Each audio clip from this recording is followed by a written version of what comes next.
In for those of you that have managed to come back in. And for those of you that are still outside behind the closed doors, it's time to come back now. There you go. See, that worked. Thank you. Excellent. So we fully recognize that we're running a little bit behind schedule.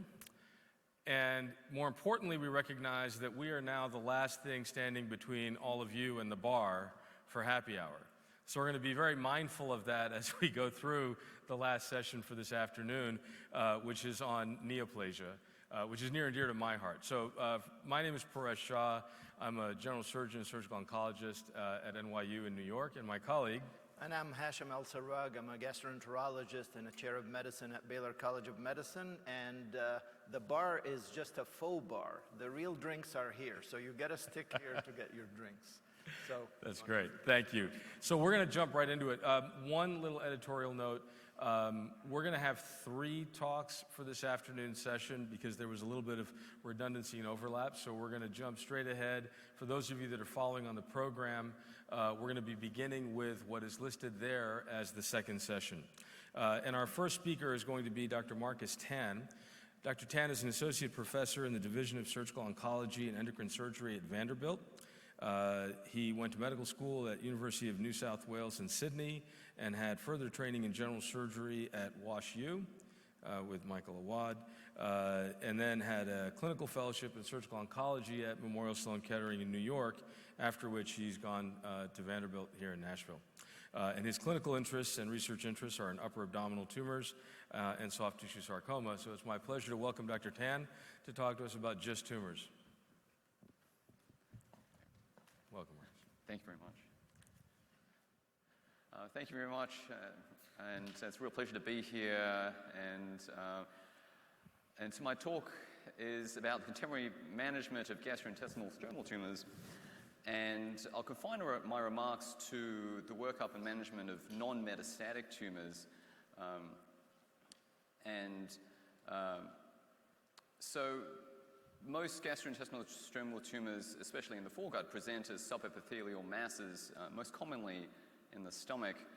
And when they're first visualized, as you can see here endoscopically, I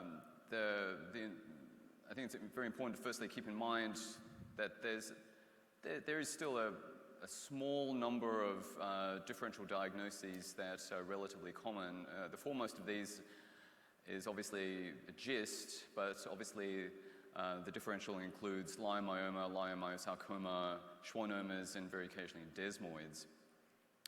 And so this is what they would typically look like on endoscopic ultrasound, and their fine needle aspiration will typically reveal spindle cells under the microscope. And here, immunostains can be extremely helpful to distinguish the various differentials. GISTs are typically positive for CD117 and DOG1. Leiomyomas are negative for CD117 and DOG1, but positive for smooth muscle actin, or SMA. And schwannomas are typically positive for S100, but neither of the other markers. And so the essential features of GISTs are that they're the most common mesenchymal, that is non-epithelial neoplasms of the gut. And they arise from the pacemaker cells of the gut, more formally known as the interstitial cells of Cajal. And they're pretty rare, but as I mentioned before, they're the most common sarcomas that we encounter in the gut. The characteristic mutation that we see in GISTs is in the KIT gene, which is mutated in about 80% of cases. In the remaining 20%, the most common mutation is in PDGFRA, and then there's a smattering of less common mutations, of which mutations in the succinate dehydrogenase genes are the most common. And so after the diagnosis is made, it's very important to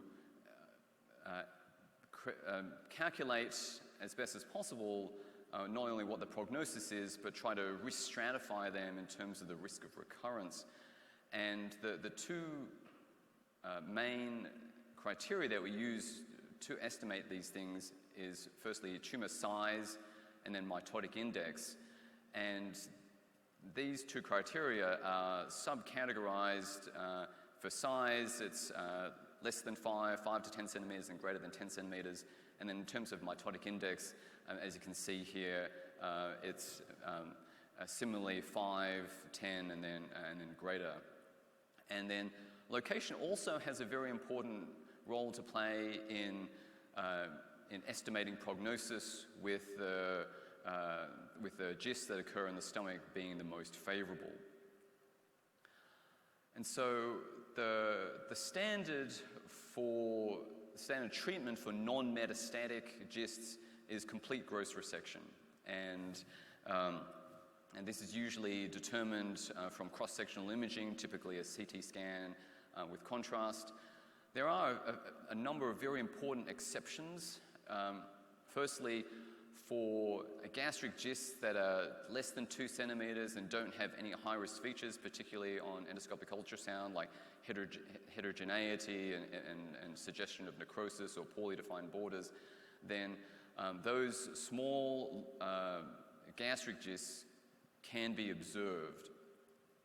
On the other hand, really at the other end of the spectrum, there are the GISTs that are large or in locations where the operation to remove them would be quite morbid or would require multivisceral resection. And these, in the foregut at least, examples of those situations are where the GIST is in the proximal stomach and or in the distal esophagus, and there's the possibility that proximal gastrectomy with distal esophagectomy might be required for complete gross resection. And then in the duodenum, depending on the proximity of the tumor to the ampulla, where a Whipple might be required to remove the tumor. And in those situations, there's a very important role for neoadjuvant imatinib to downsize the tumor and then perhaps allow a smaller resection for removal of the tumor. So I thought I'd just throw in some cases here from my recent practice that I think emphasize the discussion that I've already had. For this first case, as you can see here, this is a tumor that's somewhat exophytic off the distal greater curve of the stomach. Many gastric GISTs can be resected with minimally invasive techniques. I think the critical technical point, obviously beyond just complete gross resection here, is to avoid narrowing of the lower stomach. And so we'll typically place a 34 French gastric lavage tube to ensure that there is no such narrowing. Then we'll use the powered stapler to resect the tumor with a negative margin, and we'll typically get a frozen section to confirm this intraoperatively. So the pathology from this case was a 5 centimeter GIST with no mitoses. There was a PDGFRA mutation rather than a KIT mutation, which is also more common in the gastric location rather than in other locations. And the postoperative plan here would be just for annual surveillance without adjuvant imatinib. So at the other end of the spectrum, or at least at the other end of the stomach, there's this, at least on the first panel of the CT scan, a somewhat indistinct, but I think definitely a visible proximal gastric lesion. And then you can see on the axial image right beside it that it's pretty close to the GE junction. And I think this is a situation where it's very important to communicate well with your endoscopist to determine the proximity of the tumor to the GE junction, or if there's doubt, then repeat the endoscopy so that you absolutely know. And so once again, this was distant at least 3 centimeters from the GU junction, so we approach this laparoscopically. We'll typically use a bougie here so we don't narrow the proximal stomach, and we know we're well away from the GU junction, and we'll staple, get a frozen section, confirm negative margins, and go from there. So the surgical pathology was a little more interesting. There were multiple tumors, with the largest being almost 10 centimeters, with another 3 being about a half a centimeter, and slightly higher mitotic rate, and there was a KIT mutation.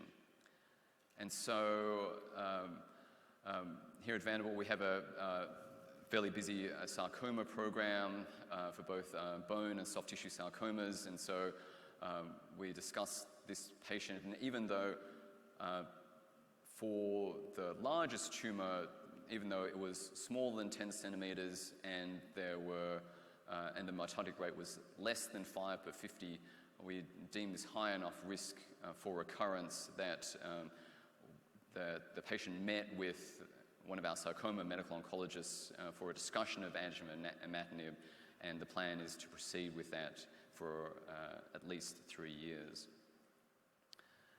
And so this final case is perhaps a little bit of a cautionary tale, in that, as you can see from the endoscopic image, this was another subepithelial gastric mass, and it's obviously in the distal stomach here, and you can see that it's pretty close to the pylorus, but it looks somewhat exophytic, very similar to that first case I presented.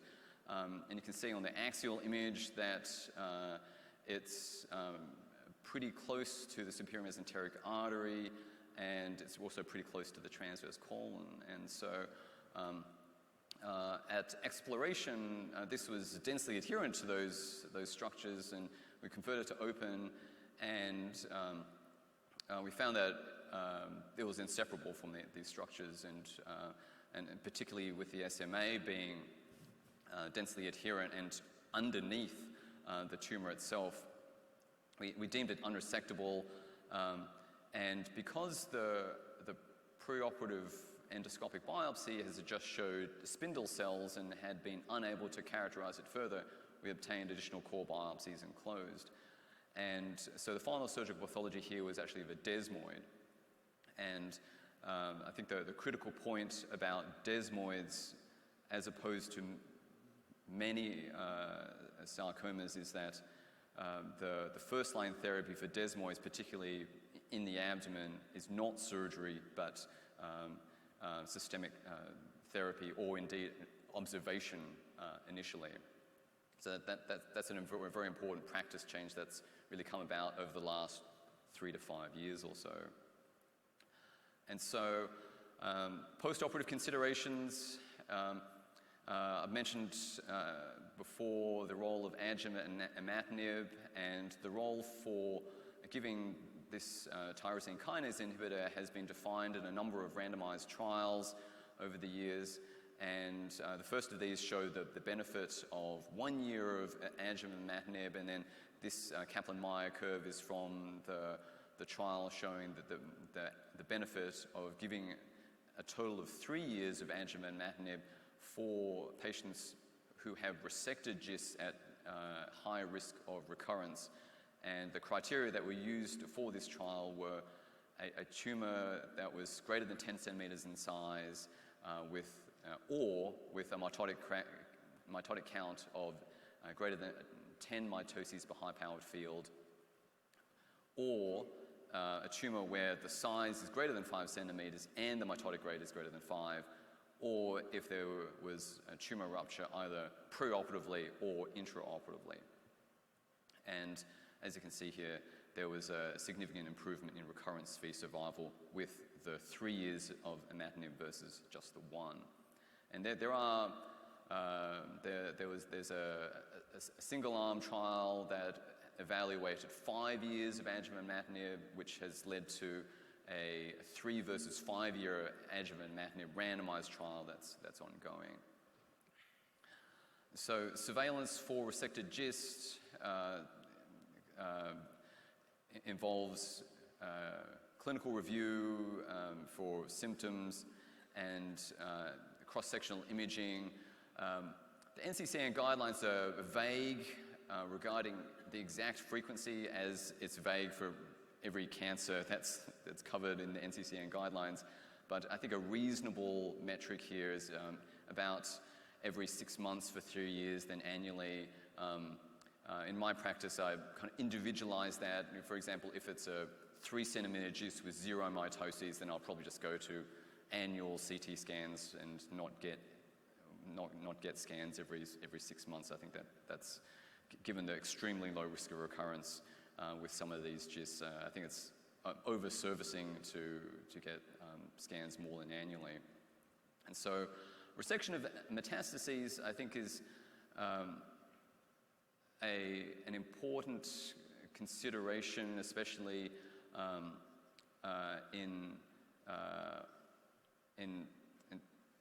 and I think the critical consideration here is response to imatinib before making a decision about whether to resect. Most metastases from GIST, almost all of them, are actually in the liver, and depending on their size, location, but most importantly, the proof of response to neoadjuvant systemic therapy, that's the greatest determinant of whether a patient should have their metastases resected. And the duration of neoadjuvant imatinib is usually in the range of about 6 months. So in summary, regarding the contemporary management of GIST, biopsy by endoscopic ultrasound is standard, especially if just surface biopsy is non-diagnostic. Staging is with contrasted CT scans. Size, mitotic rate, and location are the most important prognostic factors, and the goal should be complete resection. And if high-risk disease, then 3 years of adjuvant imatinib. Thank you very much.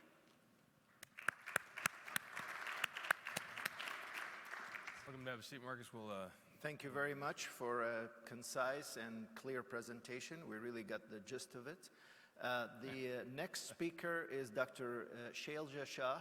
She is a gastroenterologist, associate professor of medicine at UC San Diego, and also works in the VA there. And she's also on the Cancer Control Program Committee in their Cancer Center. Her research, before she went to San Diego, she's from here.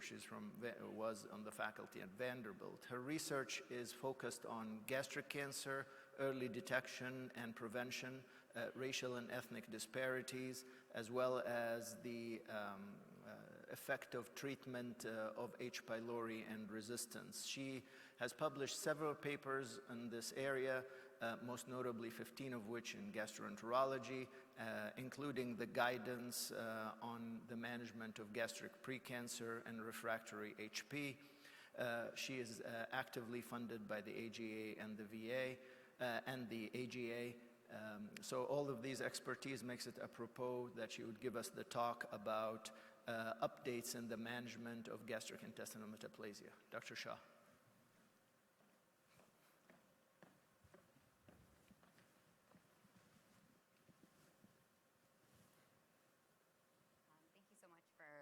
For that introduction.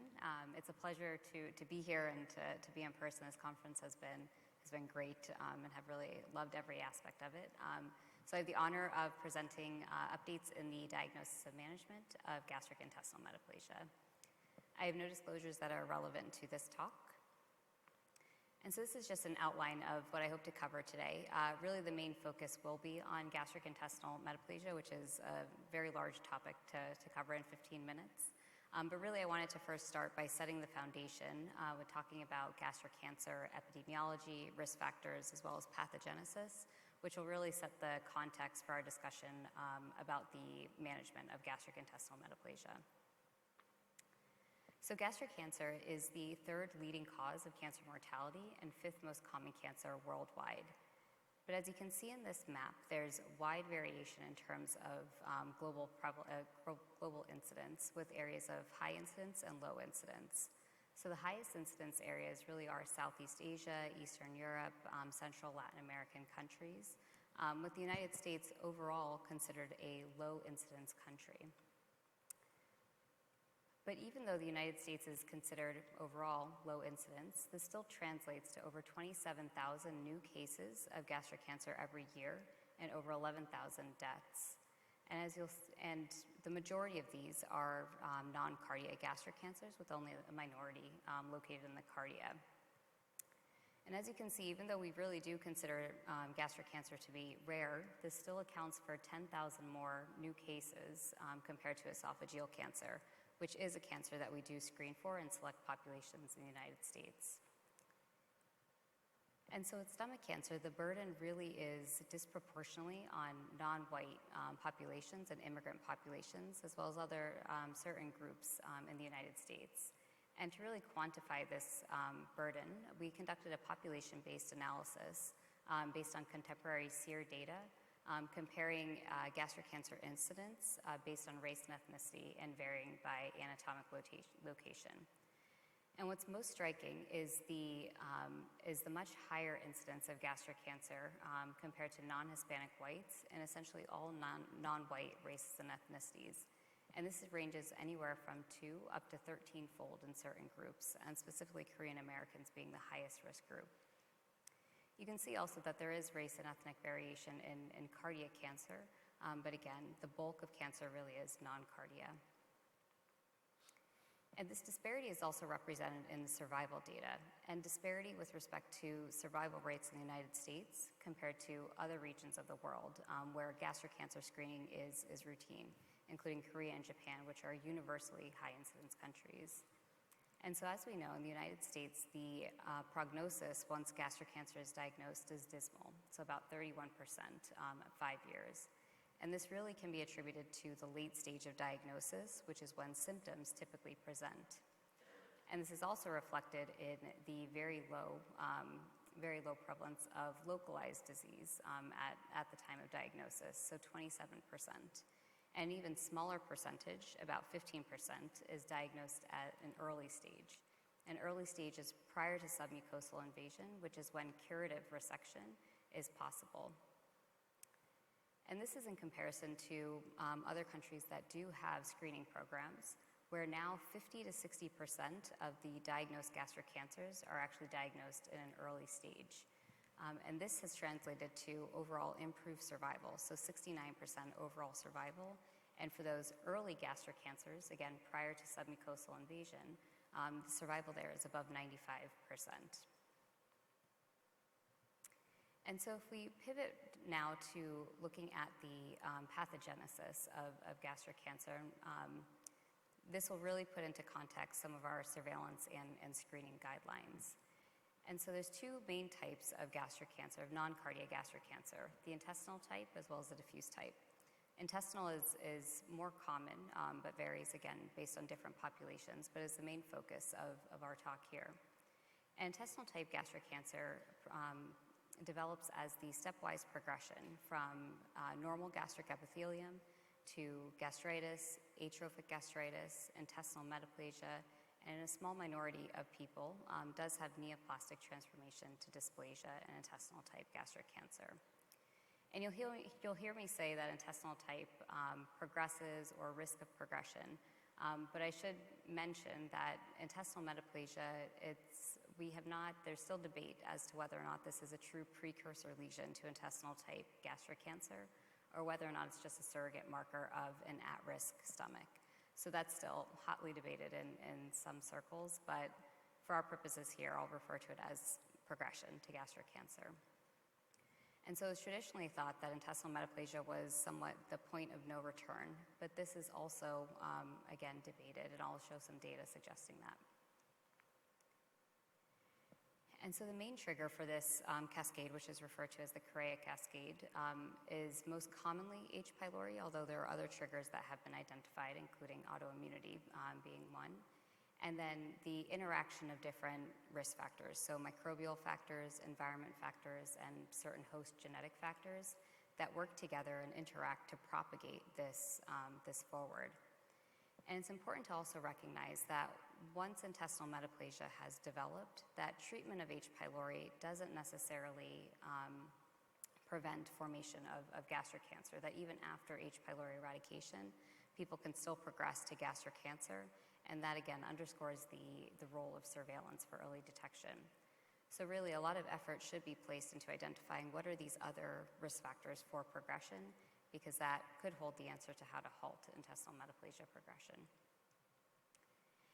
And so this cascade, along with the data that I presented emphasizing the racial and ethnic disparity, led us to hypothesize that race and ethnicity might be one way to actually identify people who are high risk and who might benefit from screening as well as surveillance.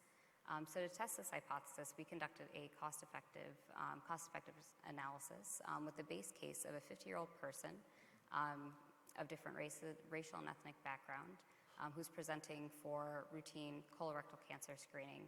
Initially, this was age 50, but we also ran the model at the age of 45, which represents the new screening recommendations.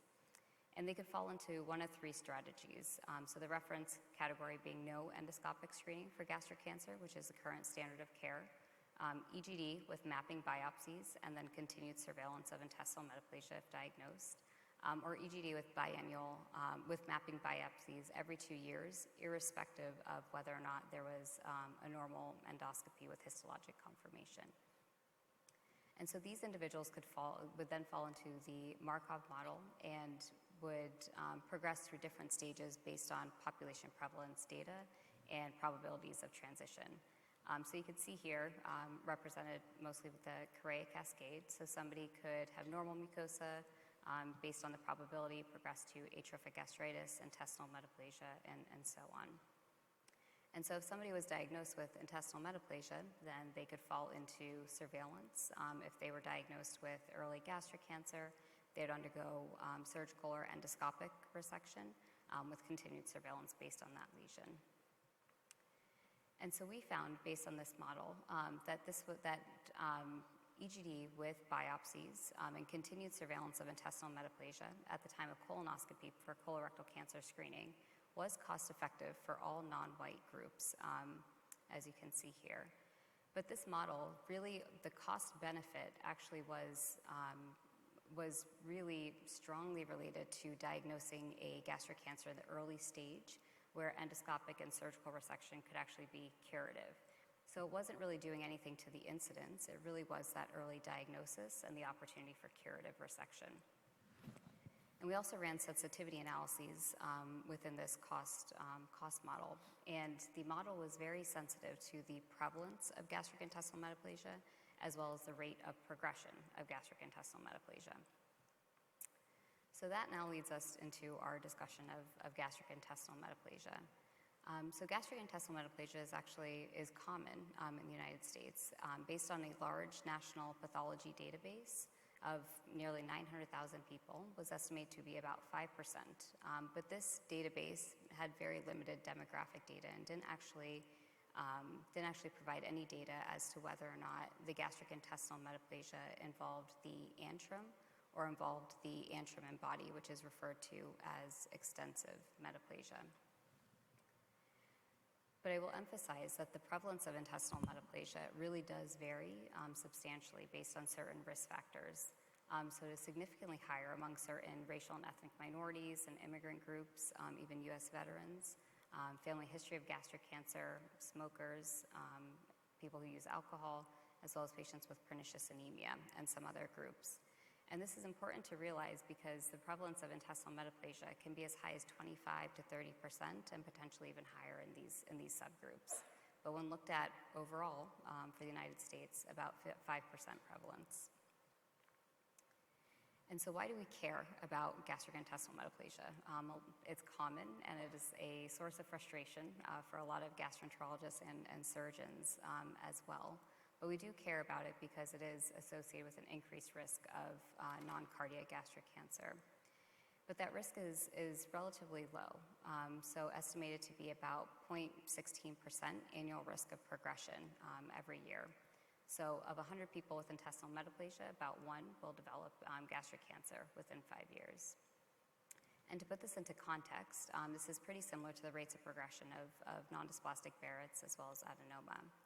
But I'll emphasize that this is just the baseline risk. And then there's certain risk factors that make this risk higher or lower, depending on the presence of those risk factors.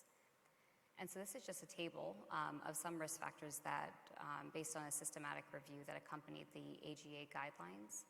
And you can see here that certain factors, such as family history of gastric cancer, the stage and severity of intestinal metaplasia, the histologic subtype, as well as whether or not there's extensive compared to limited, which is again just involvement of the antrum. In H. pylori eradication, once somebody already has intestinal metaplasia, is associated with a trend towards a decreased risk of subsequent gastric cancer. But like I mentioned, once intestinal metaplasia is already there, there's still a risk of progression. And we have increasing data that actually suggests that intestinal metaplasia does regress. There's still debate around this, since sampling error can play a part in this, but we do have several studies, cohort studies, and with significant follow-up that do suggest that intestinal metaplasia can regress. In H. pylori treatment, might be one factor associated with this, but again, the benefit of H. pylori treatment really is before intestinal metaplasia has developed. And so this takes us into the guidelines. So there are several international guidelines. I've highlighted the main ones here for the West. So the AGA guidelines, which are the first US evidence-based guidelines, European Society guidelines, the British Society, as well as the Latin American guidelines. The ASGE they do have a statement within a broader document, but it's not an evidence-based guideline informing intestinal metaplasia surveillance, and the ACG will soon be coming out with recommendations as well. So I wanted to spend some of the remaining time just discussing the AGA guidelines, as well as putting those in the context of the European as well as the British Society guidelines, since this did generate a good amount of controversy. And so the first recommendation from the AGA guidelines was that in patients with gastric intestinal metaplasia, there was a recommendation for testing for H. pylori and treating compared to no testing and no eradication. And this was a strong recommendation based on a moderate quality of evidence. And this was actually the only recommendation that had direct evidence to inform it, and was based on 3 randomized controlled trials. But those randomized controlled trials were performed in regions of high prevalence for H. pylori as well as high gastric cancer incidence. And this is actually very similar to both the ESG as well as the BSG. And I'll note that both of those guidelines actually did acknowledge that once intestinal metaplasia is present, that the benefit of H. pylori eradication in that setting for progression to gastric cancer is still unclear. So you can see here, in patients with established intestinal metaplasia, H. pylori eradication does not appear to significantly reduce the risk of gastric cancer, at least in the short term, but does reduce inflammation and atrophy and is therefore recommended. And so just in the interest of time, I'll jump over to recommendation number 2. So in patients with intestinal metaplasia, the AGA suggested against the routine use of endoscopic surveillance. And this was a conditional recommendation based on very low quality of evidence. And I emphasize that word routine intentionally.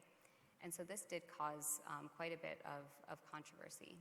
But the AGA did acknowledge that there are certain groups, like I mentioned, that do have a higher than baseline risk of gastrointestinal metaplasia, and those patients might warrant surveillance. But they had to balance this, though, with the prevalence of gastrointestinal metaplasia. So like I showed, there's an overall prevalence in the United States of about 5%. So when you consider that these patients, if we recommended surveillance for everybody, would be ascribed to every 3 to 5 years endoscopic surveillance. So understanding that burden with the potential low baseline risk of progression, especially in the absence of additional risk factors. So they commented that patients with intestinal metaplasia who are at higher risk for gastric cancer and who put a high value on the potential but uncertain reduction in gastric cancer mortality and put a low value on the potential risks of surveillance endoscopy might reasonably elect for surveillance. And they highlighted these high-risk groups that we already talked about. So based on histologic subtype of intestinal metaplasia, the extent of intestinal metaplasia, and whether or not there was a family history. And also acknowledge that there are patients who are at overall increased risk, so similar to the data that I presented with the racial and ethnic minorities, but acknowledging that there's limited data to suggest that they have differential risk. And so, like I said, this did cause controversy, but as you can see here, this is very similar actually to the ESGE as well as the BSG guidelines. So the ESGE, that patients with intestinal metaplasia at a single location, so limited intestinal metaplasia, that the increased risk does not justify surveillance in most cases, particularly if a high-quality endoscopy has been performed. And then patients with intestinal metaplasia at a single location, so again limited, but had the additional risk factor of family history, incomplete intestinal metaplasia, or with persistent H. pylori, that in those patients, every 3 years surveillance. So again, suggesting that not everybody with intestinal metaplasia does require surveillance, but to really risk stratify patients is the main point. And BSG guidelines, very similar. So the final recommendation related to whether or not endoscopy should be routinely performed at a short interval for the purpose of risk stratification. And this again was a conditional recommendation.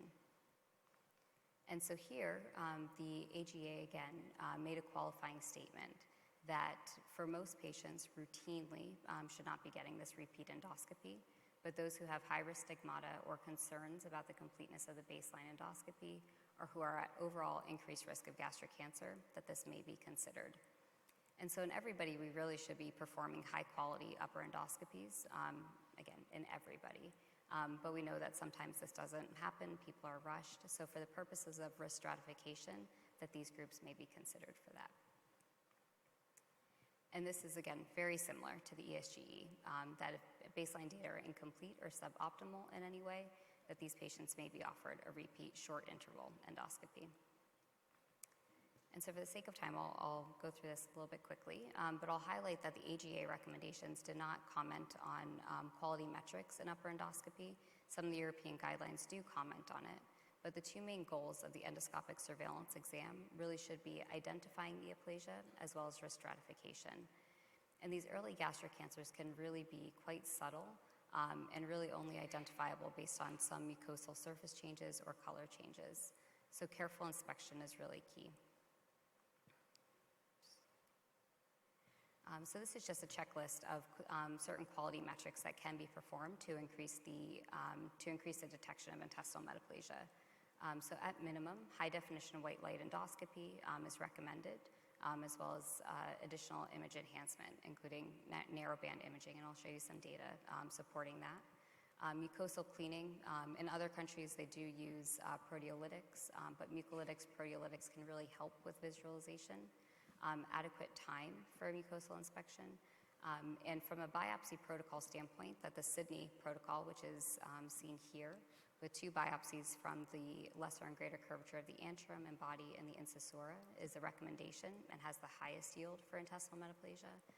But there are certain cost considerations. So if that is a consideration, then at minimum, 2 separate containers with biopsies from the antrum, incisura combined, and the body, so that you can determine the extent of intestinal metaplasia. And then this also allows for histologic subtyping. And so this is just a study showing that increased time spent examining the stomach is associated with a much higher yield.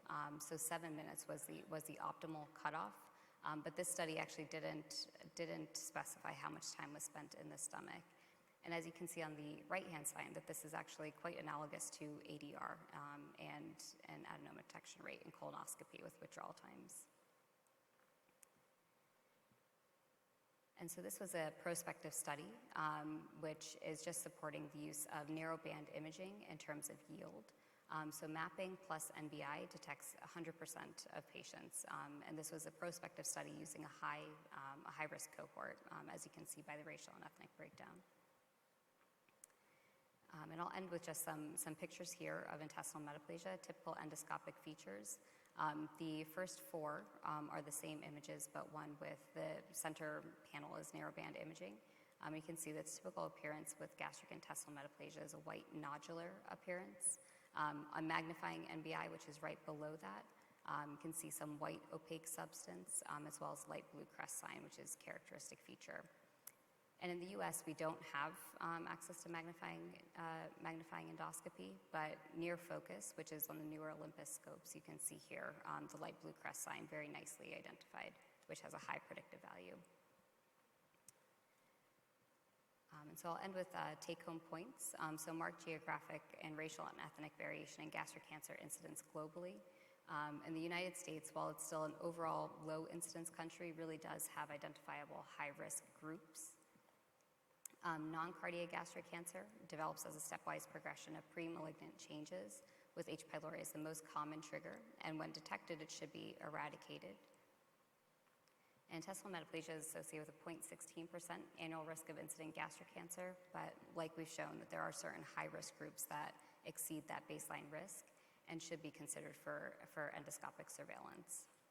High-quality upper endoscopic exam is key, and there's a critical need for high-quality evidence to inform recommendations for both screening, which again is not performed yet in the United States, as well as intestinal metaplasia surveillance. And ideally, these would be in the form of prospective trials. That's it. Thank you. Thank you, Shannon. Please have a seat. Yeah, thank you for that detailed review.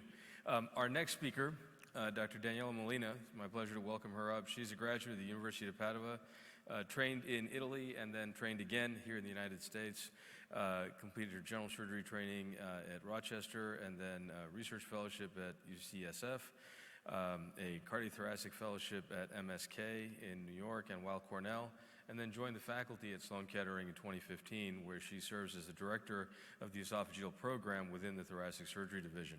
She's authored over 100 manuscripts. She's a member of every relevant surgical society that exists and has contributed meaningfully to the field. So I'm excited to hear about updates in esophageal cancer from Dr. Molina. Welcome. Thank you for the very generous introduction. Hello, everyone. It's always very difficult to close a very well-done meeting, so I hope I don't let you down with this. And I want to thank the Society and the Program Committee for this really fantastic meeting. And it's been so great to be all together again and really realize how much we have missed from an educational standpoint, but also, from our soul. We learn so much from each other and being together. So I want to talk a little bit, these are my disclosure. And as I said, it's my first in-person meeting since January 2020. So I might be a little rusty with this clicker, and it's a little bit hard to talk without checking my hair on that little Zoom meeting. So I hope I can do this. And I don't think that you are an audience going to be very difficult to convince that the best outcome of an esophagectomy is actually to avoid one. And so today, especially, but also during the course of the meeting, we have heard that there are a lot of options that we have. They're so much better today for diagnosing esophageal cancer early, resecting it with preserving the organ, and perhaps identify cancer before we have to do a very aggressive treatment. And I want to tell you a little bit about what we are doing at MSK to try to actually target what we can't see with some imaging, and I'm very much interested in intraoperative imaging, and I have teamed up with some of the very good research at MSK that use this PARP-FL, which is a topical, actually, imaging agent that links to DNA enzyme repair. And we can see that in ex vivo biopsy of esophageal adenocarcinoma, this can be very visible when they're actually dipped into this dye. And we have now done few patients after the esophageal specimen was removed, and we can identify the area even after chemoradiation where the esophageal cancer still persists on the specimen. So I need help from technology and from industry to get an endoscope with the fluorescent capacity so that we can apply actually this technique in vivo in the patients, and maybe we'll be able to identify cancer before it's even visible. But back to esophagectomy. So I think actually we use today technology at our program at MSK in the entire spectrum of treatment of esophageal cancer, from the preoperative evaluation and treatment, intraoperative, and postoperative recovery. And COVID has helped us a little bit with that because it's opened up this virtual world that we didn't have before. There's so many things that now we do virtual that before we had even never thought about doing. And I want to talk a little bit about some of the things that we have adopted at Memorial Sloan Kettering with that. First of all, telemedicine. So telemedicine has allowed during COVID era to see patients from their living room. They're sitting with their family member that live far away can join in conversations, and it's really made it so easy for a lot of patients of ours that live far away to communicate with us and establish care.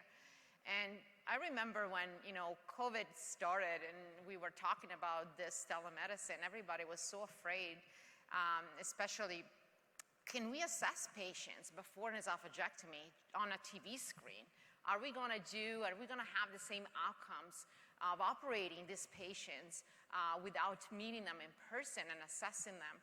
And so we did this little study where we looked at patients that we saw during the more intense first wave in New York, March and June 2020.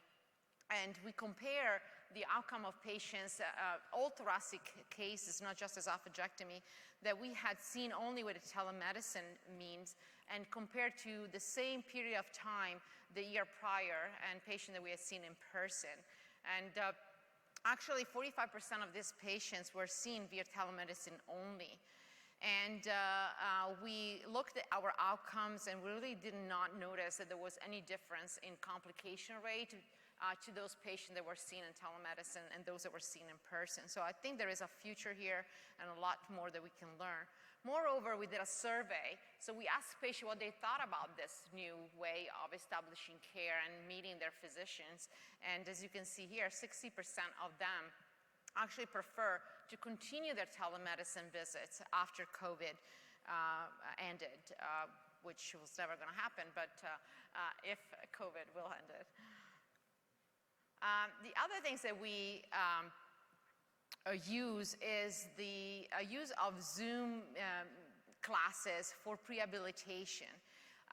It was very, we thought a lot about prehabilitating patients so to get them strong for surgery.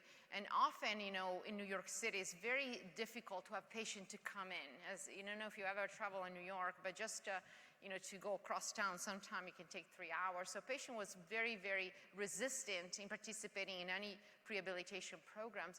And we were, when we adopted this virtual prehabilitation programs, patients really were very excited. They loved it.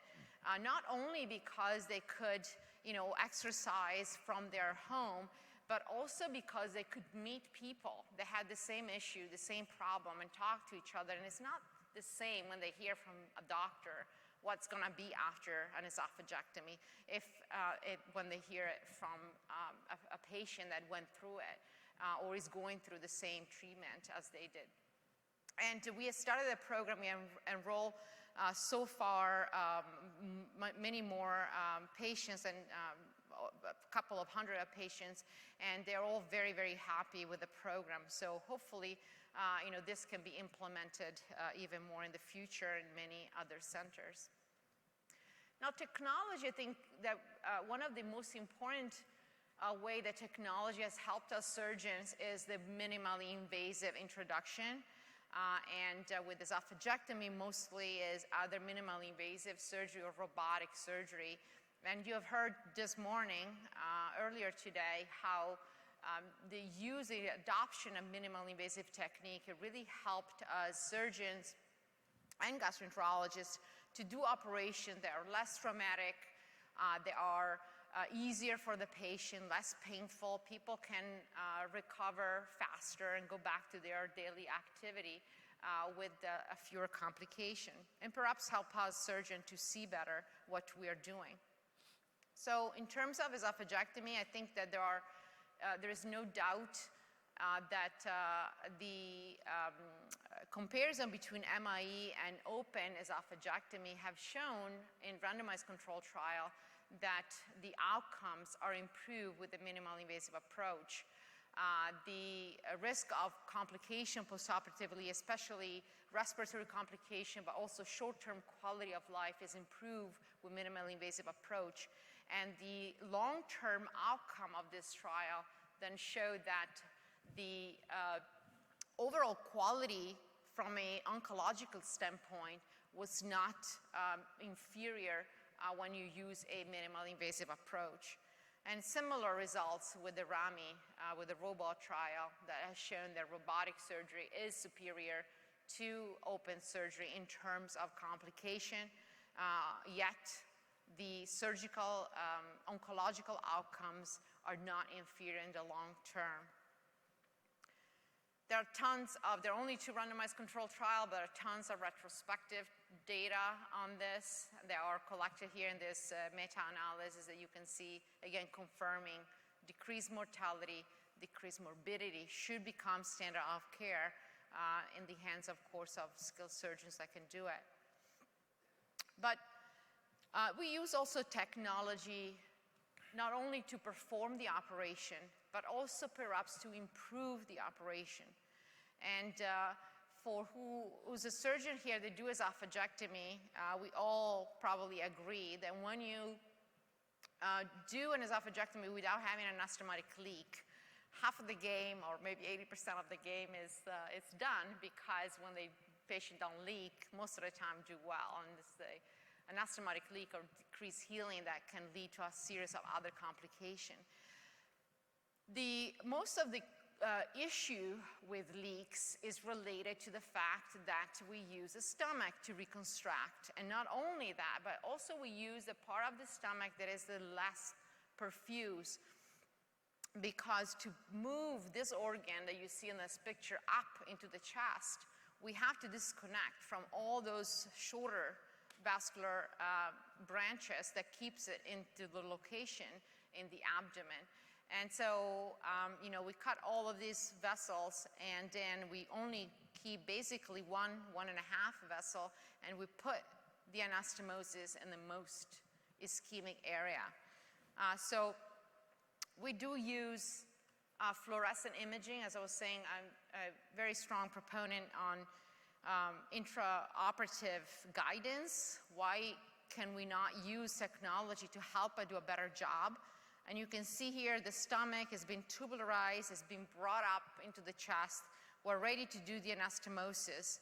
And you can see that the dye, this is ICG, given intravascularly, and is uptake by the stomach without any area of demarcation. This really helps us also to make the conduit, to really understand how to make a conduit that is well vascularized. You can see in this other picture instead that when we inject ICG intravenously, that the tip of the stomach is really not very well perfused. We don't want to do an anastomosis in this area of the stomach because it's not going to be healing by definition if there is no blood flow. And so it's very simple here to mark it where the area of demarcation is, and to make sure that that area is completely removed at the end of the case, and that we don't put our anastomosis in that area. Just want to show you a little bit our technique of anastomosis, since this is kind of the key step of the operation. And I use this little device that goes through the mouth. It's called Orville, and attached with an NG tube. And it brings this anvil into the esophagus. I then put a purse string around. I think that has helped a lot to decrease the risk of known healing.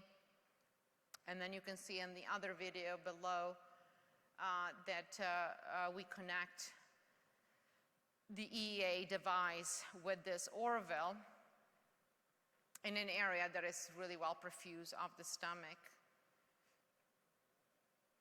And we want to do our anastomosis without tension as a surgical principle. We wanted to do it high in the chest above the azygos vein to decrease the amount of reflux. We want to tubularize the stomach because we don't want to have a lot of reflux after surgery.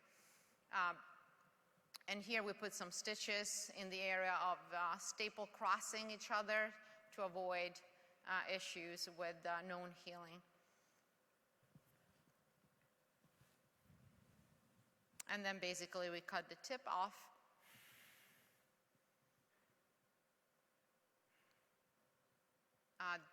To conclude the operation.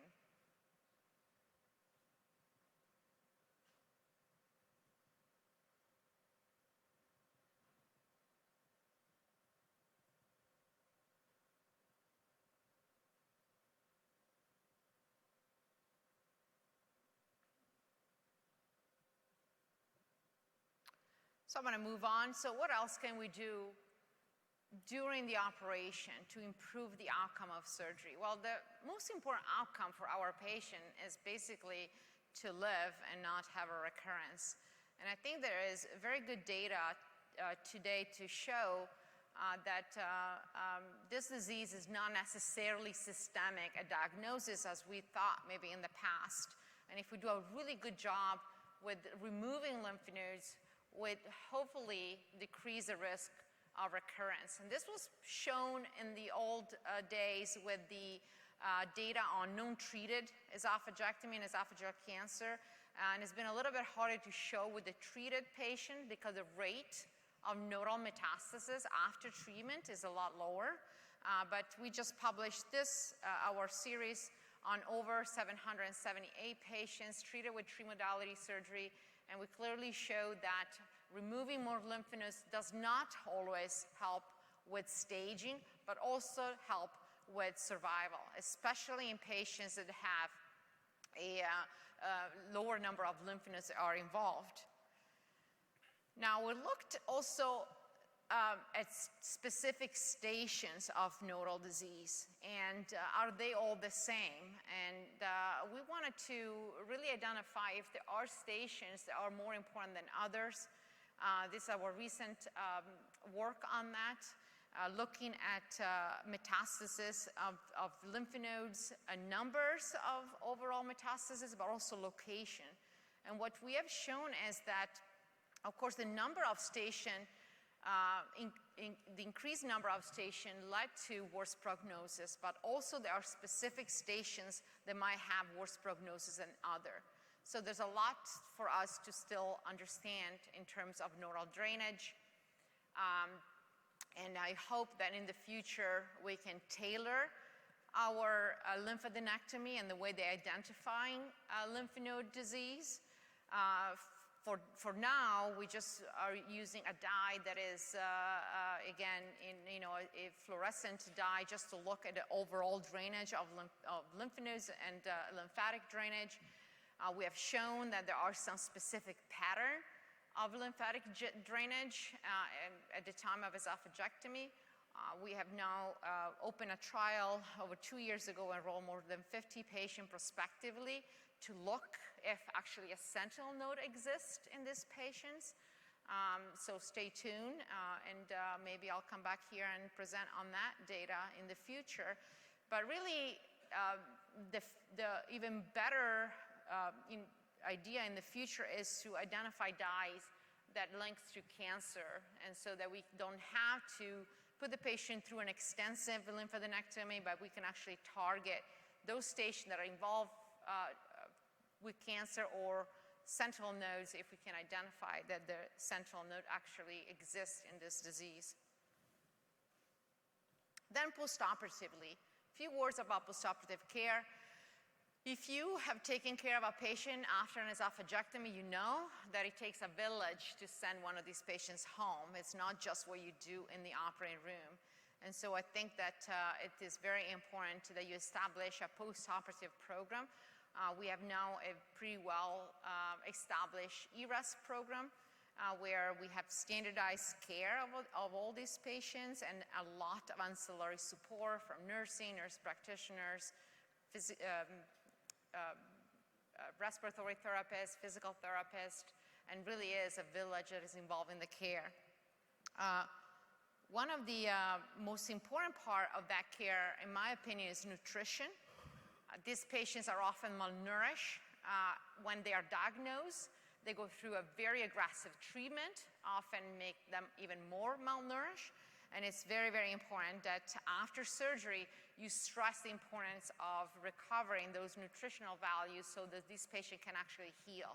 So we do have introduced now a standardized nutrition program, and we have shown that it is associated with the shortness, hospital stay and less weight loss, and shorten actually time on a feeding tube.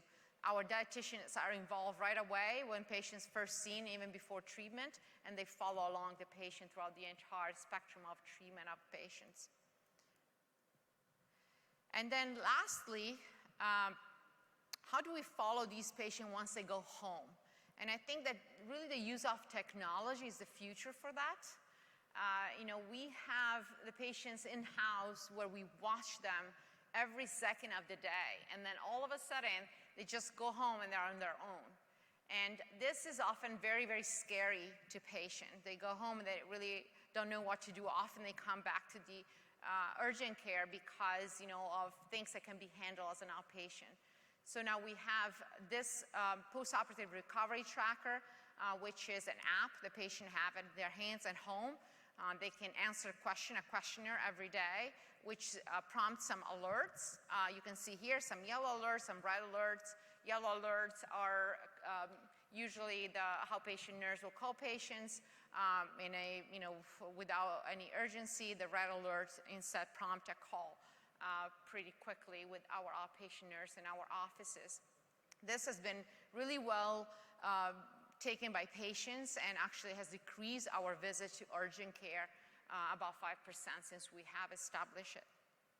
So I want to just conclude by saying that technology has been an integral part. We have seen it at this meeting, and I think will continue to be an integral part of surgeons' work and gastroenterologists' work. I think that we have to use more. There's an opportunity for us to use technology for pre- and post-operative patient engagement. We need patients' help to do some of the work that we cannot do. In my opinion, surgeons should not work in the dark. There are ways for us to do a better job, to understand where the cancer finishes, where it starts, where it's spread while we're doing the operation. And I think that really is important to partner with industry to move the field forward and improve the outcomes for our patients. So with this, I thank you very much for this opportunity, and I'm happy to answer any questions. Thank you very much. That was great. So we had a nice smorgasbord of neoplastic talks this afternoon, and we have a few minutes. I wanted to get to questions, and while people are coming up to the microphone, I'm going to take the privilege to start. Marcus, you started off about GIST tumors and talked about minimally invasive resections. We've heard at the meeting today, including something from Stavros, about the ultimate in minimally invasive resections for GIST, which is endoluminal, taking out gastric GISTs endoluminally with STIR or ESD. What do you think about that from a surgical perspective, from a surgical oncology perspective? So, the goal of the operation is complete gross resection. And so I think that if you can be confident about getting the tumor out completely, whichever approach you use, then the completeness of the resection can be confirmed histologically, then I think it's reasonable to develop and hopefully put into widespread use. I think as any technology develops, I think it's very important for it to be critically evaluated and for the technology to be assessed, particularly in the context of the tumor biology. And I think it makes most sense for this to be developed initially in gastric GIST, which clearly have the best prognosis, and I think there's also reasonable retrospective data to suggest that even when you're your margin is very close, and even potentially where you have an R1 as opposed to an R0 resection, that the long-term prognosis is not substantially harmed. So I think it's reasonable to develop, but it should be critically evaluated at the same time. So I meant to be provocative with the question because we believe that most GISTs under 2 centimeters in the stomach can probably be observed. Those are the ones that are most being removed endoluminally. So you either don't need to take them out, or we're taking them out in a way you might otherwise not have. Right. Well, yes. So, I mean, I think that the indication for resection firstly has to be there. And so if it truly is a gastric GIST that's less than 2 centimeters, then the national guidelines say they should be observed. I think we have a question Oh, there. Tom. Oh, thanks. Tom Watson. This question's for Daniela. Daniela, thanks for coming, and it's really great to hear you talk. And thanks for leading the way in the charge on making esophagectomy outcomes better. You know, let's face it, it's a big operation, whether you're doing it open, whether you're doing minimally invasive. It's a big operation with a lot of complications and a certain mortality. And the biggest complication that we dread as surgeons, whether you're doing the operation open or minimally invasive or robotic, is the anastomotic leak, right? And you talked a little bit about ICG. What do you think we should be doing in the future to try to reduce our leak rates? Is ICG an answer? Are there other technologies that you see coming down the pike, things that we can be doing? If we could eliminate leak in my lifetime, that would be the single biggest thing I think we have done as esophagectomy surgeons. Thank you. Yeah, that's a great question, and I totally agree with you. You know, if there is no leak, patients most likely will do okay. All the empyema, all the respiratory problems most likely are driven by a leak. So the ICG is an easy tool, right? We can just, very easy is immediate. It takes, what you saw in the videos were not sped up. They were like the way they are, so it really doesn't cost anything to use.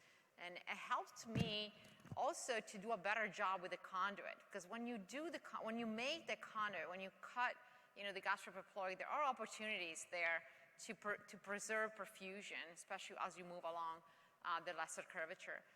I think in the future we might have to find a better way to condition the stomach, because no matter what you do, there are people that do not have a good perfusion. So then what you do at that point, you know, like if you really cannot get that stomach to reach in an area that is well perfused, and you know it's not going to heal. So what do we do in the future? What we're exploring today is to do conditioning through embolization. So if there is a high-risk patient, we do embolize the short gastrics and the left gastric, and then give some time. The patients, you know, going through chemo, radiation, 80% of the time at our institution. So most of them are going through treatment. So I actually want to follow up on that, Tom, because ICG is something that we are using everywhere, right? And it's become the latest tool. But one of the things that we're seeing, and I'm curious on your thoughts, everyone looks at it for arterial perfusion. But there's a significant venous drainage component of this that we underestimate. So do you follow not just the uptake, but actually the dissipation time on ICG? Yeah, we look at that, but you know, there's no way to quantify with the today technology. There are companies that are working on that though. So there are companies that are, especially in laparoscopic, like, you know, when you do a flap, there are ways to measure the inflow and the outflow, because it's a fixed, you know, the distance of it's a matter of light, right, and the way they refract. So, and it keep the distance fixed. In laparoscopic surgery, you move all around, so it's very difficult. But there are tools that are coming out to actually measure, and I think that's what we need. We need to understand what is the measurement that makes you feel comfortable that is going to heal or is well perfused. Both for arterial and venous return. I totally agree. ICG is such a subjective read, and we need some more objective measures. And unlike, say, a rectal resection where the colorectal surgeons are using ICG, and they can, if they don't like the perfusion of their colon, they can trim back and take more colon down. We don't have that option with the stomach. We've only got so much stomach to use and only reach so far, and so we then have to decide whether we're going to use that stomach or abort it. So I think your idea about embolization and conditioning is a great one. We'll be interested to hear your data next year on that. Thank you. Definitely. Dr. Shah, Yeah. so you said gastric cancer, 10,000 more cases than esophageal cancer. Gastric intestinal metaplasia, you said 5%. In some studies, it's 10%. So it's 10 times more common than Barrett's.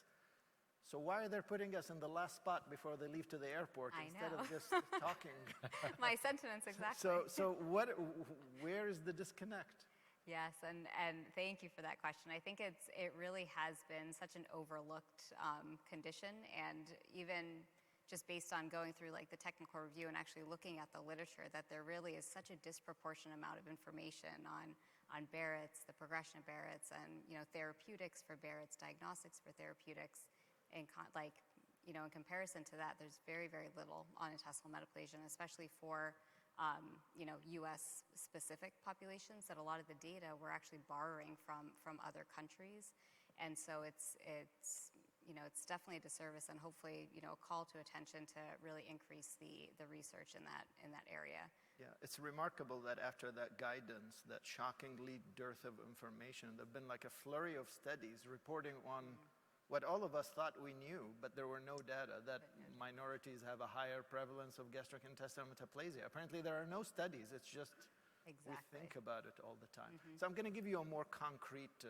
question. Yes. We scope all the time. Almost no one does gastric mapping.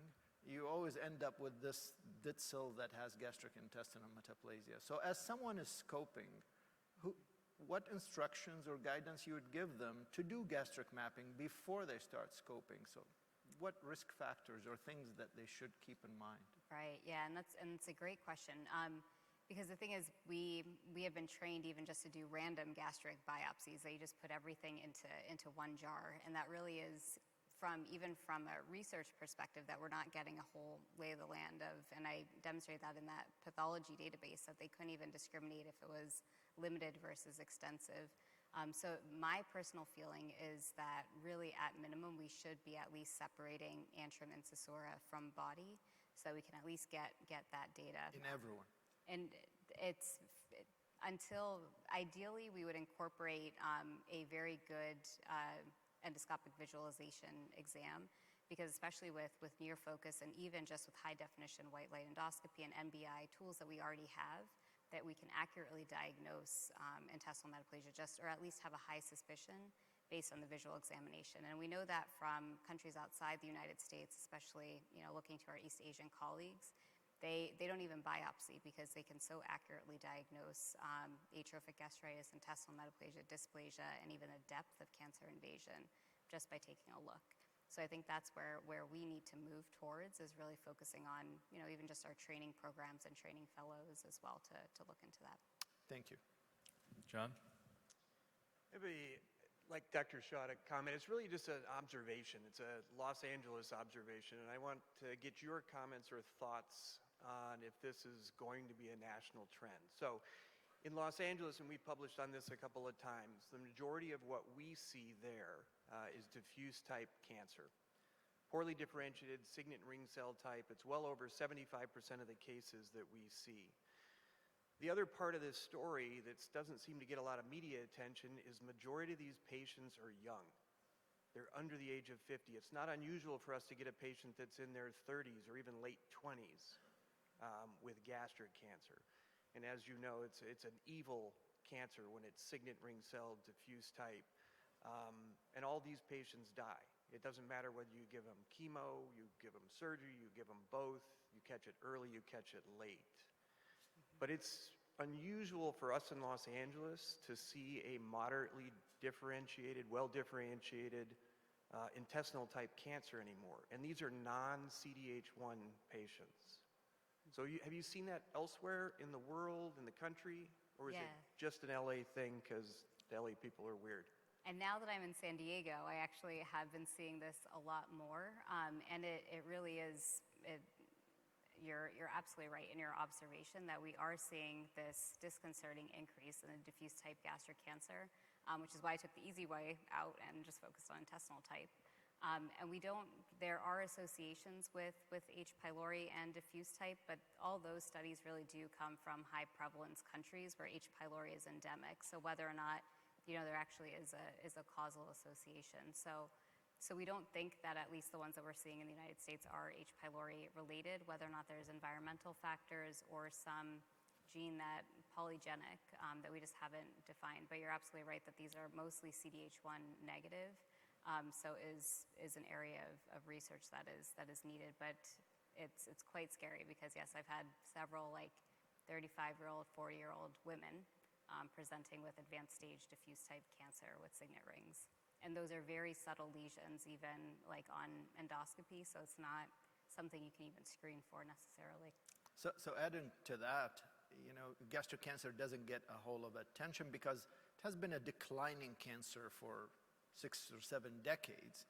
But there's only one group in which this cancer is not declining, which is those below 50, and Latinos happen to be in that group.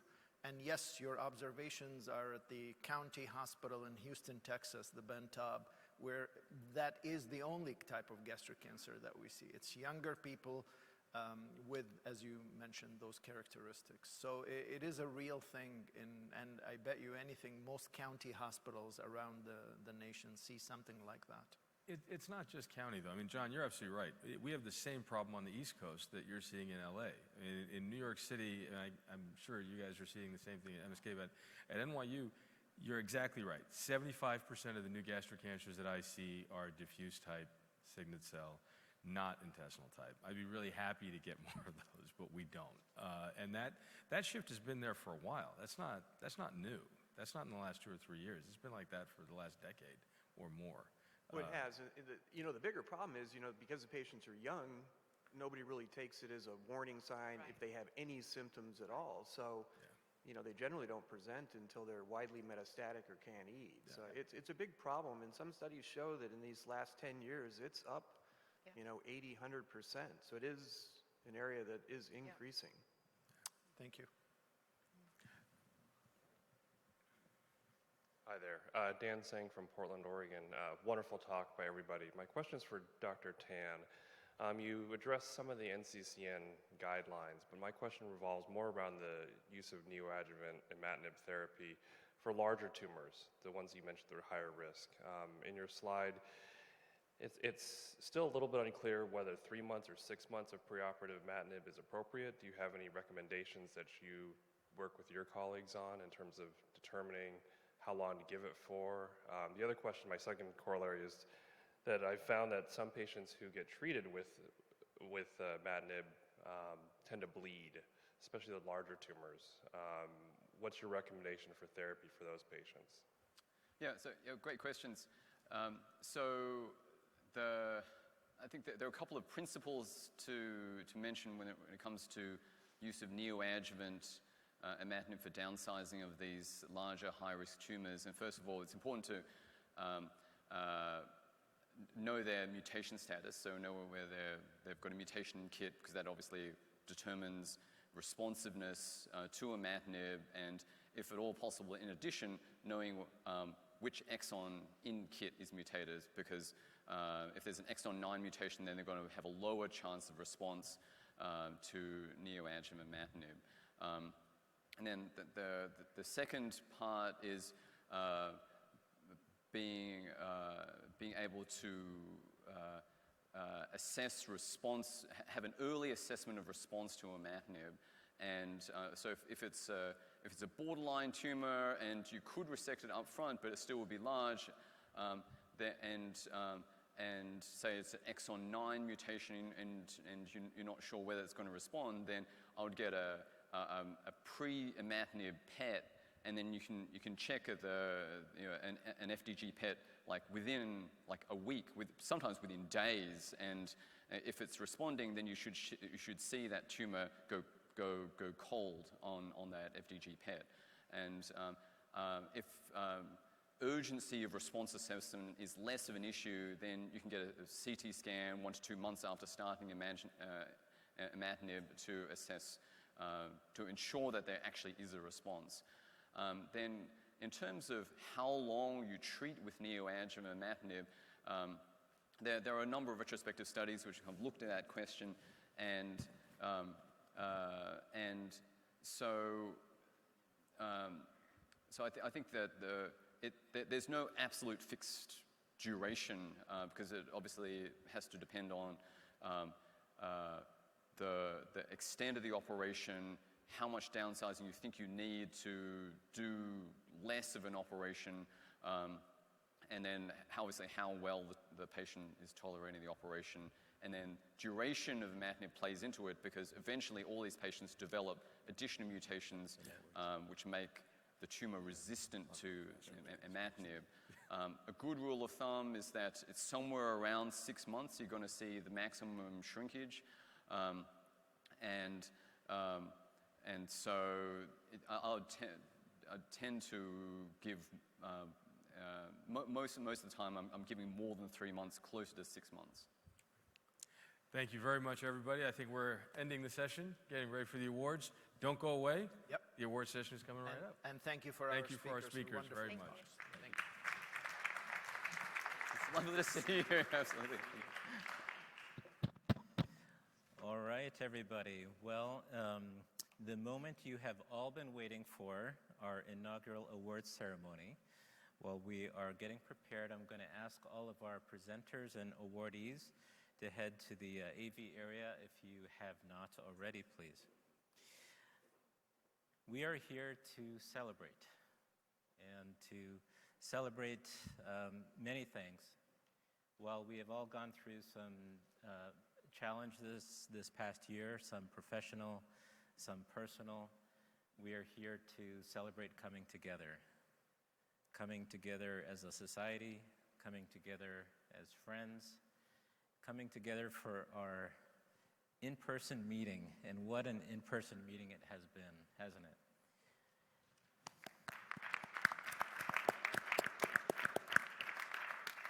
And we're here to celebrate some special individuals who have embodied the philosophy of the American Foregut Society.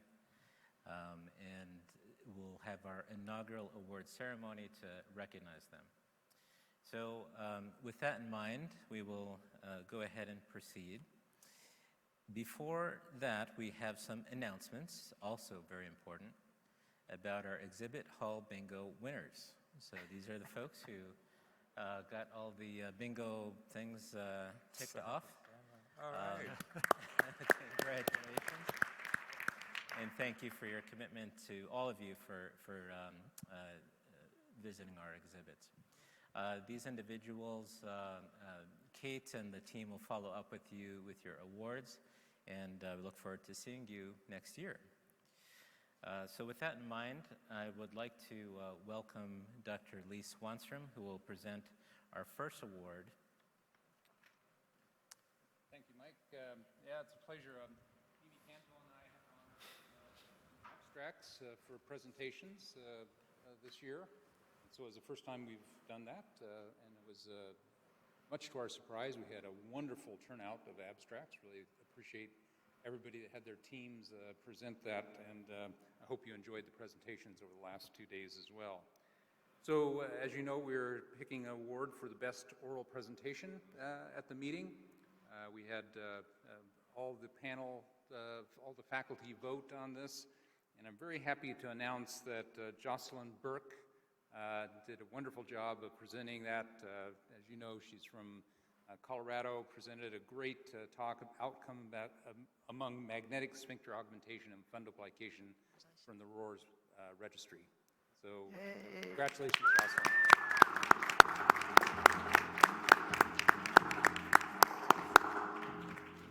Jocelyn, your certificate will be awaiting you, but we would like to get a picture with the AFS leadership, so come on up. Thank you. That's right. Cameraman right there. Thank you. Nice shot. Congratulations. Congratulations. All right. The next award I have the honor of presenting, and this one is the Outstanding Trainee Award, awarded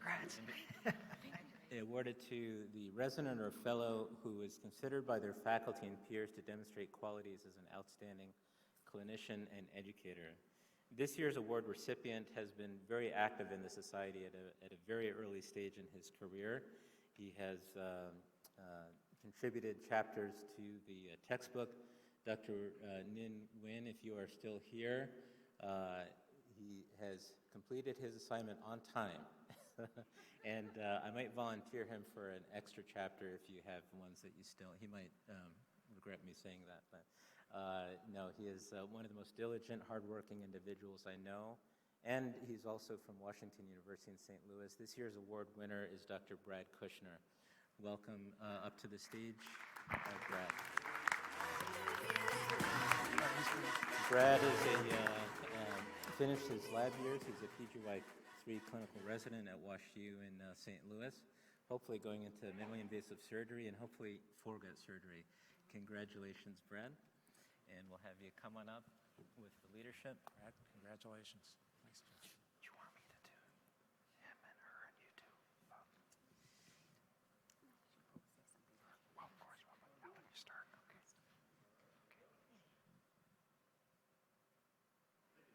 Congratulations. Congratulations. Nice job.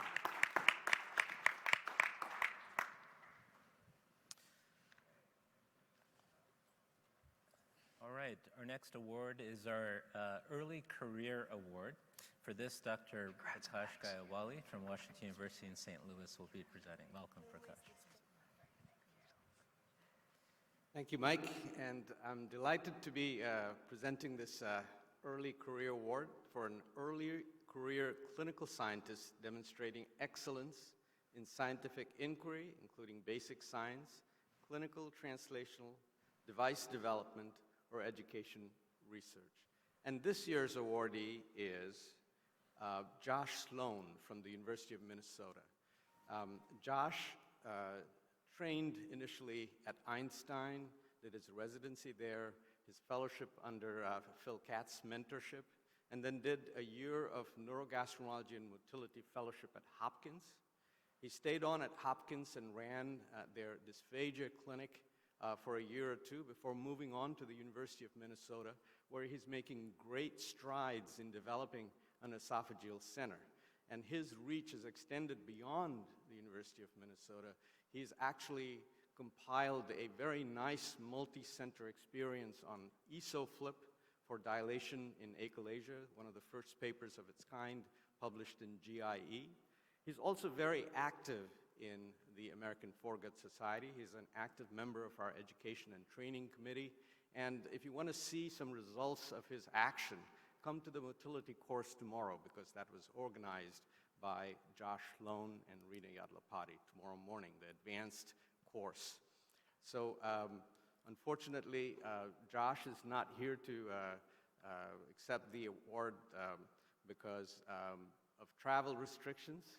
But he asked me to convey to everybody that he was surprised, delighted, and honored to receive this award. So I'm happy to accept it on his behalf. Thank you.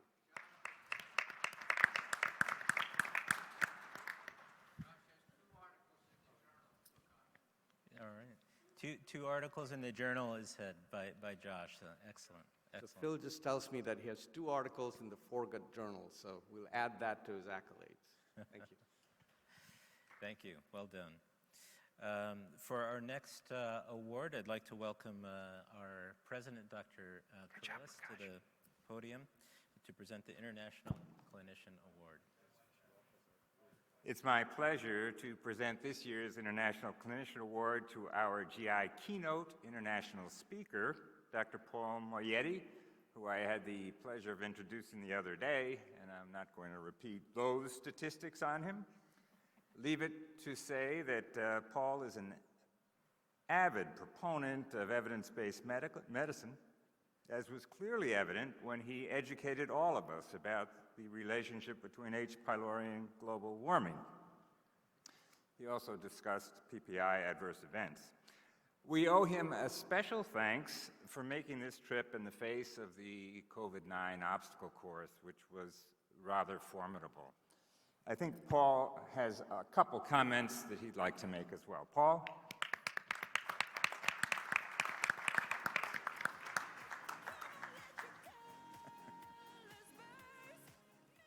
So, thank you, Peter.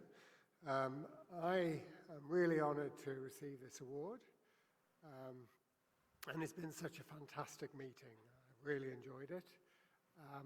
I've known Peter since 1997 when I met him in Genval in Belgium for a consensus meeting. I was just a resident back then, and everyone was very polite to me because they're all much older and much more intelligent than I was, except for Peter. Peter, in his inimitable way, when we met, said, "What are you doing here? What is a person like you doing in a meeting like this?" But he said it in such a charming way that we actually got into a discussion about evidence-based medicine and why I was there. He was skeptical and had every right to be, because I'm not sure I illuminated that meeting very much. But he's clearly still a fan of evidence-based medicine, inviting me to speak at this meeting. And I thank the organizers for giving me this honor. What I would say is, having seen the fantastic speakers, the great science, the meeting of minds of surgeons and gastroenterologists, I still feel, almost a quarter of a century later, why am I here? Because everyone here is so much better than I am, and I'm just so honored to receive this award. Thank you very much.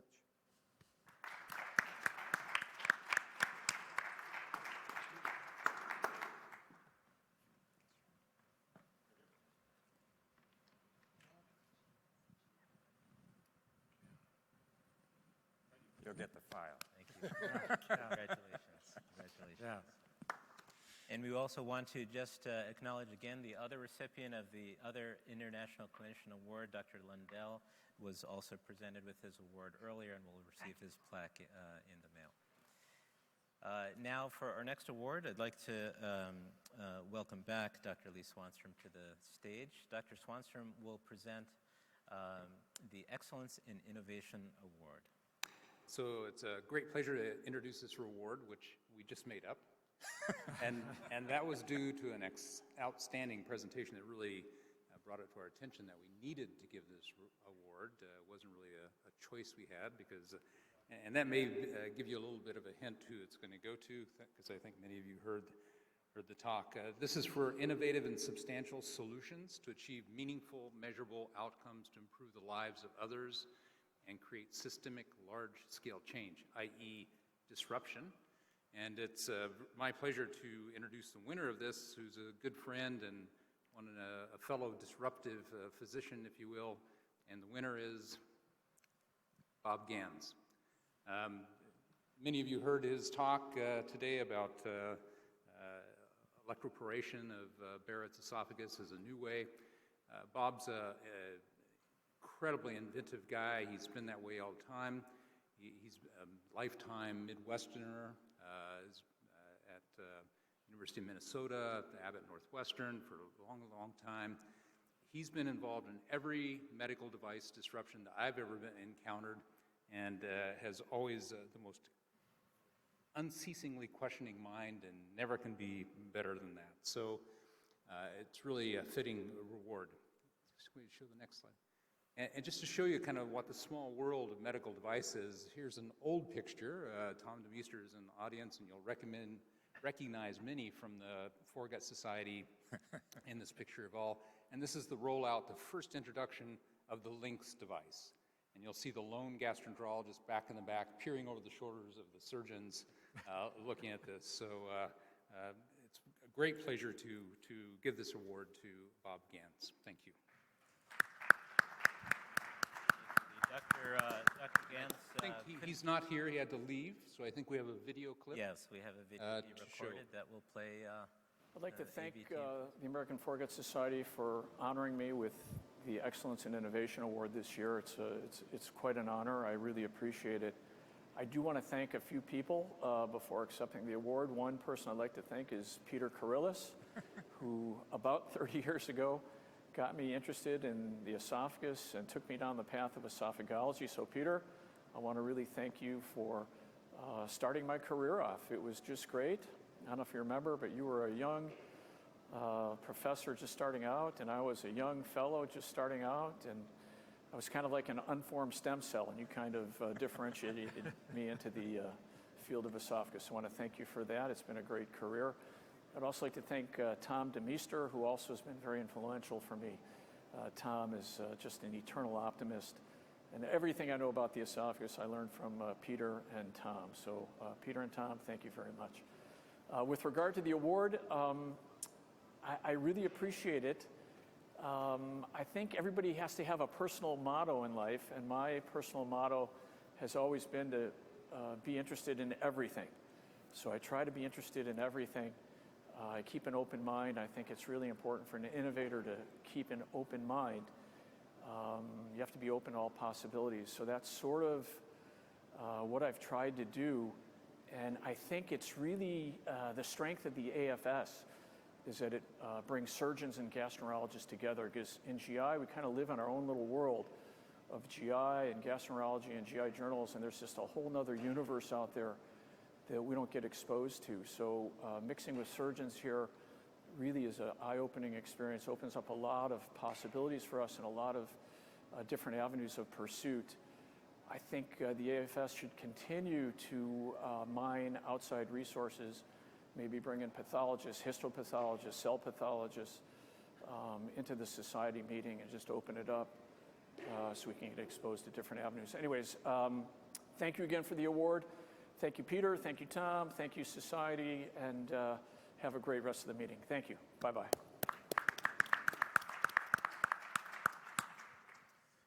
Very nice. Now, our next series of awards are particularly special, and they recognize individuals who have truly gone above and beyond and have made remarkable difference in the society, moving it forward by leaps and bounds. You'll hear about their accomplishments here in a second. To present the first of the two Distinguished Service Awards, I'd like to welcome our excellent program co-chair, Dr. Tom Watson.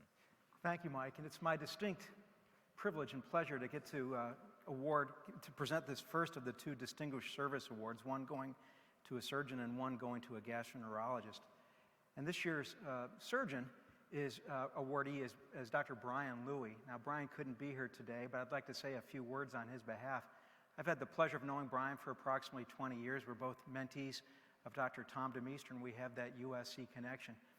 For those of you who know Brian, you know that he's an extremely busy, extremely talented surgeon. He's been a highly productive researcher in essentially a private practice setting up at Swedish Hospital in Seattle. And this award really is for his dedication to taking on the task of being the first co-editor of our journal Foregut along with Phil Katz. I can only imagine the challenges involved in taking that job on, the amount of work he's putting into it, and the board wanted to recognize him for his contributions to taking on that task. So I'm accepting this award on Brian's behalf since he couldn't be here. I promised to get it to him in the not too distant future, and I know he's very appreciative of the award. Thank you very much. Thank you, Tom.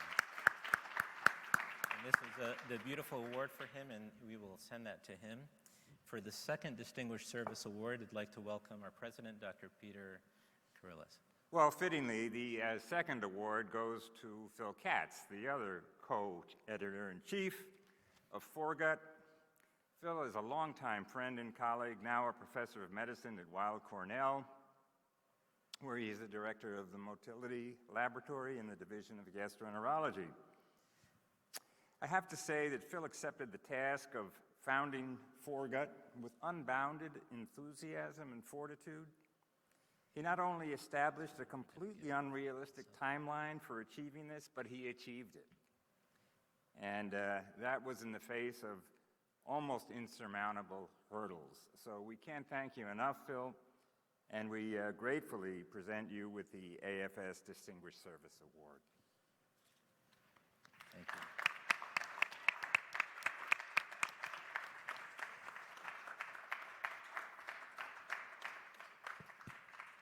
You probably never thought it was going to happen, and you made it happen. No comment.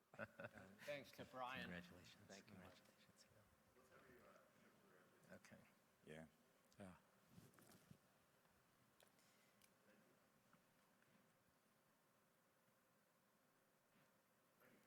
Thanks, guys. Yeah, well deserved. Well deserved. Here, Dr. Phil. Katz, one more for you, too. You can get- Yes. Thank you.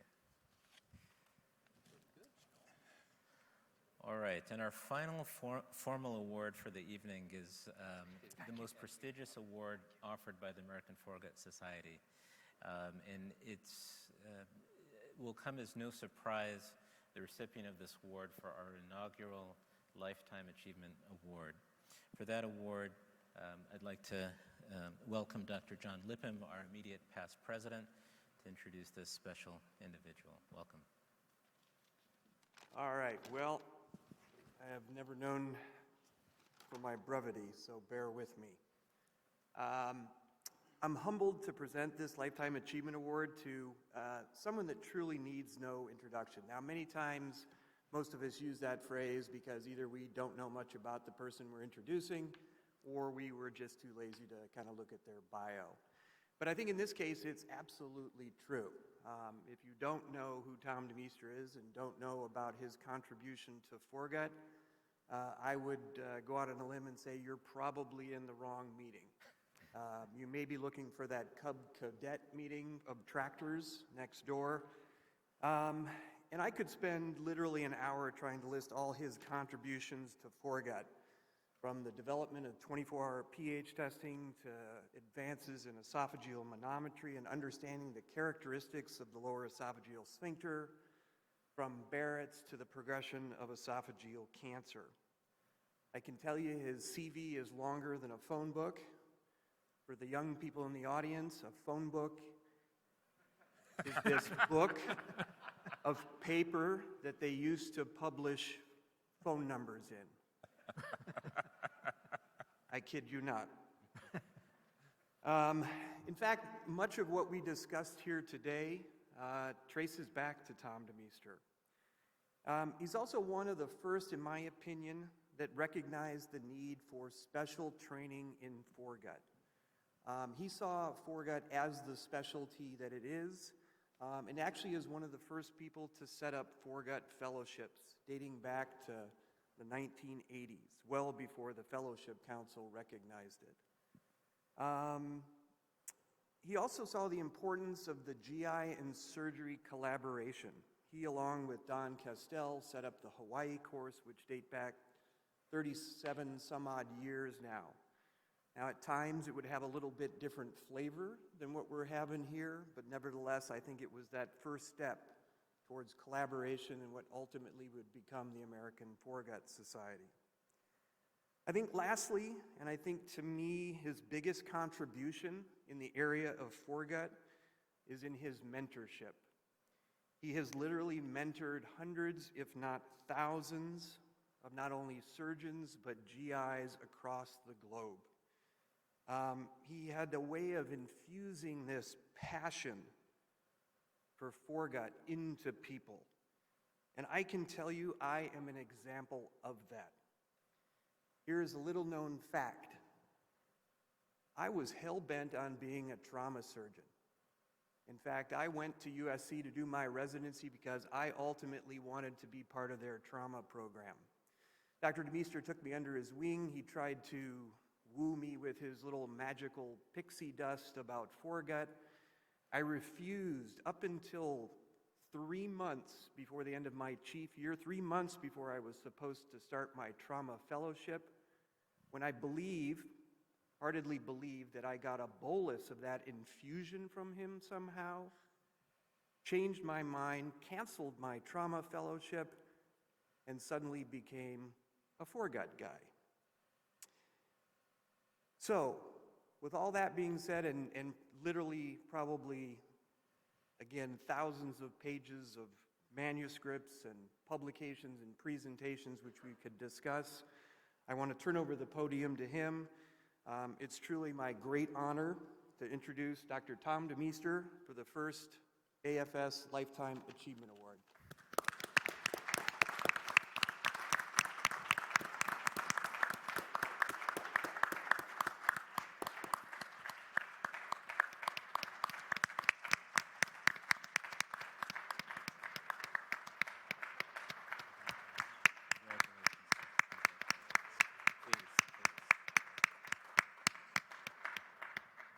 Well, this is a great time to say thank you to everyone who has pushing and helping and could focus into the future. In fact, it's like a dream coming to an end. I remember years ago, both coming out of the military service, Don Costello and I got together, a surgeon and an internist. And for 30-some years, we've had a conference in Hawaii, many of you may have come, where we just discussed freely the cross relationships that exist between us and our points and our insights into the esophagus. And when this happened, and this came together by the men that are around me here and put this together, such a tremendous program focused on the foregut, it was a great dream to wake up to. And I'm really very, very thankful for it. And I wish you all having a lot of fun with that wonderful organ in the chest. Thank you. Thank you.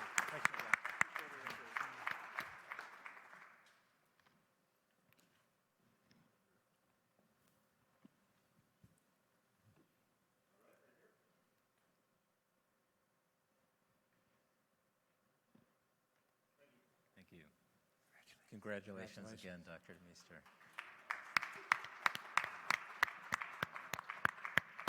Now, as we transition in our ceremony this evening, we want to again recognize the amazing individuals that helped to contribute to this phenomenal program that was put together under extraordinary circumstances. And for that, I'd like to welcome the chair of our board, Dr. Reg Bell, who will make a couple announcements.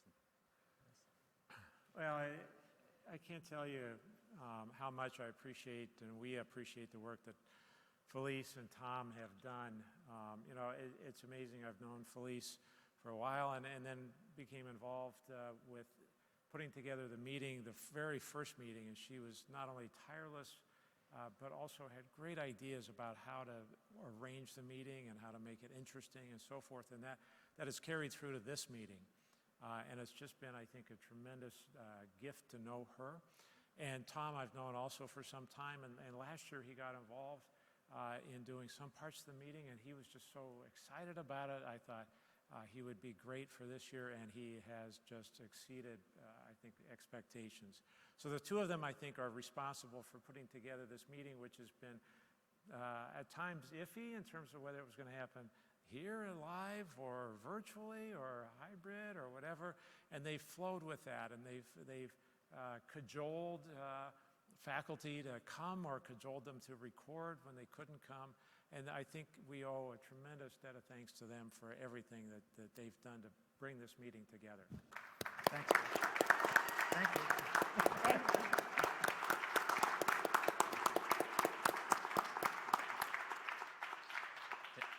Thank you both. Yeah, and we'd so- like to welcome you back to the come on up to podium. the- As you both Thank are you. coming up, we'd also you like wanna to welcome the rest of the program committee to also join us on the stage. Please. Well, thanks, guys. Excuse me. First of all, thank you for picking a picture of me that's a few years old. You know, they always say, keep your old picture and your new CV on the websites. I'd just like to say a few thank yous to some other people that really deserve a lot of recognition. First of all, to the entire program committee. I mean, Felice and I were kind of the ones that just gathered together the troops, but it really took a village, and all the ideas of collectively the board and all the program committee members. We met regularly over the course of the past year, and that was a lot of fun, first of all, but we couldn't have done this without their collective input. Secondly, I'd like to thank the group here from Showcore, who's responsible for all the AV and all the lighting here. I think this has really been a fantastic stage, especially Jonathan Creechy, who heads them up. He's back here somewhere with his microphone on, but thank you, Jonathan, and the whole crew. I mean, I've been really, really impressed with this room throughout the last few days. I'd like to thank again Rosaline Tully and her whole cast out here at the registration desk from Affinity Strategies. They're the group that really puts this whole thing on and organizes everything, and And again, without their input and support, we couldn't have done this. So Rosaline, are you back there in the back? I think you see him back there. Yeah. So thank you. You and all your team. And we would be remiss to not mention someone else who basically is the person that is propping up the entire meeting, if not AFS, to be perfectly honest with you, and that is Kate. You've heard her name throughout this meeting countless times, and I think everyone has received either an email or a text or a tap on the shoulder, and that's because she's had her fingers in everything, and it is, she does everything with an enormous amount of soul and spirit, and really with the ethos of what this meeting is about. And so we could not be more thankful for the help that you've given to all of us and to the entire program. Thank you so much. And let there be no doubt, there's one boss to this meeting, and it's right there, and she did everything for us. We could not have done this without Kate. Thank you so much, Kate.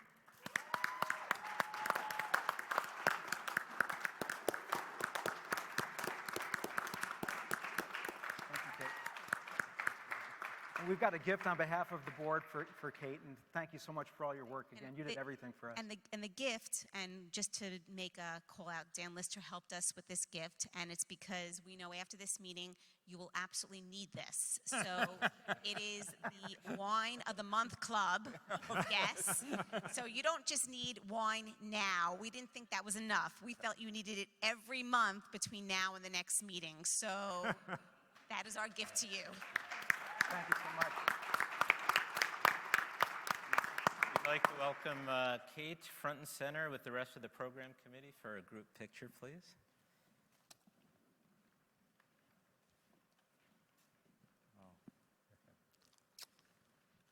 Go ahead, guys. Go ahead.